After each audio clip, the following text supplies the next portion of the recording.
বাজারকে স্থিতিশীল করার লক্ষ্যে 15 সেপ্টেম্বর নতুন করে ডিম মুরগির দাম নির্ধারণ করে দেয় অন্তর্বর্তীকালীন সরকার। তবে দাম নির্ধারণের আগে আলোচনায় নেওয়া হয়নি কোনো প্রান্তিক খামারিকে, এমন অভিযোগ বাংলাদেশ পোল্ট্রি অ্যাসোসিয়েশন বিপি এর।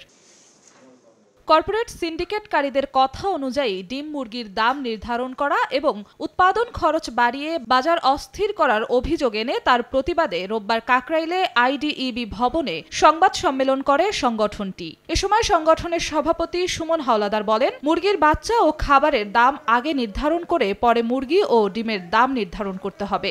আমার উৎপাদন খরচ দ্বিগুণ, পোল্ট্রি ফিড মুরগির বাচ্চার দাম বেঁধে না দিয়ে আপনি মুরগি এবং ডিমের দাম বেঁধে দিচ্ছেন।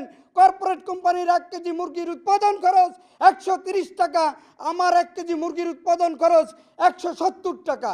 কর্পোরেট সিন্ডিকেটকারীদের বিরুদ্ধে 15 দিনের মধ্যে ব্যবস্থা না নেওয়া হলে এবং নতুন করে ডিম মুরগির দাম নিয়ে আলোচনায় না বসলে প্রান্তিক পর্যায়ের সব খামার বন্ধ করে দেওয়ার হুঁশিয়ারি দেন সংগঠনটির নেতারা।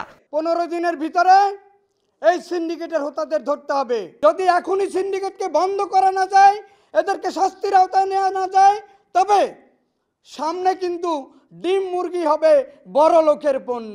সংবাদ সম্মেলন শেষে এসব দাবি নিয়ে জাতীয় প্রেস ক্লাবের সামনে মানববন্ধন করে বাংলাদেশ পোল্ট্রি অ্যাসোসিয়েশন। জিন্নাত আরা জশোয়া, সময় সংবাদ, ঢাকা।